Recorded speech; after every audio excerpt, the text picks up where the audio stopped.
केवल एक पूर्णिमा वहीं तक नहीं रही कि भगवान कृष्ण और राधा जी ने रास किया। भगवान कृष्ण और राधा जी रास कर रहे हैं, केवल पूर्णिमा वहीं तक सीमित नहीं रही। केवल वहीं तक उसकी सीमितता नहीं है। एक बात ध्यान रखिएगा, यदि काया का रोग हो गया, मान लो शरीर कहीं से सफेद पड़ रहा है, कहीं से काला पड़ रहा है, शरीर में से खाल की फुकड़ी निकलना प्रारंभ हो गई हो, शरीर में काले काले चट्टे पड़ना चालू हो गए हों, या कोई विशेष रोग हो गया, कोई विशेष शरीर में रोग है, बीमारी है, काया बेकार हो रही है, तो सीधी सीधी बात शिव महापुराण की कथा कहती है, सुंदर आनंद में श्रवण कर कर आप अपने जीवन को, ये पूर्णिमा शिव महापुराण की कथा कर पूर्णिमा आ रही है, कुछ नहीं करना, पीपल का एक पत्ता, उस पत्ते पर थोड़ा सा चावल, थोड़ा सा चावल, पूर्णिमा की रात्रि को अपने हाथ में लेकर, अपने नयनों से लगाकर, शरीर पर से स्वयं उतारकर उसको दरवाजे के पास रख दीजिए। पूर्णिमा की रात्रि को पूर्ण होने पर उस चावल को दूसरे दिन सूंघ कर बहते हुए पानी में डाल दीजिए।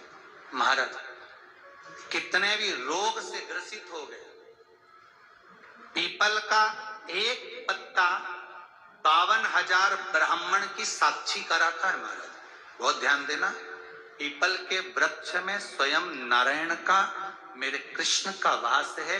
स्वयं भगवान गीता के अंतर्गत कहते हैं कि मैं पीपल का वृक्ष हूं, नारायण उसी में बसता है। 52,000 ब्राह्मणों का वासा एक पीपल के पत्ते में होता है। और आपको पहले भी कथा में कहा, गाय, ब्राह्मण, बहन, बेटी, ये सब काल का हरण करने वाले, काल को हरने वाले हो, रोग को मिटाइए। शिव का स्मरण करो। पूर्णिमा के दिन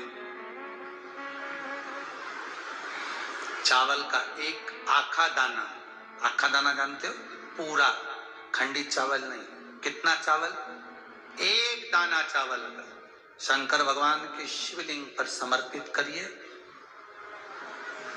एक बेलपत्र जिसका डंडी का मुख अपनी ओर हो, जहां से चावल चढ़ाया है, उस चावल के ऊपर अपनी कामना कर कर रख दीजिए और चंद्रमौली भगवान का स्मरण करिए। कौन से भगवान?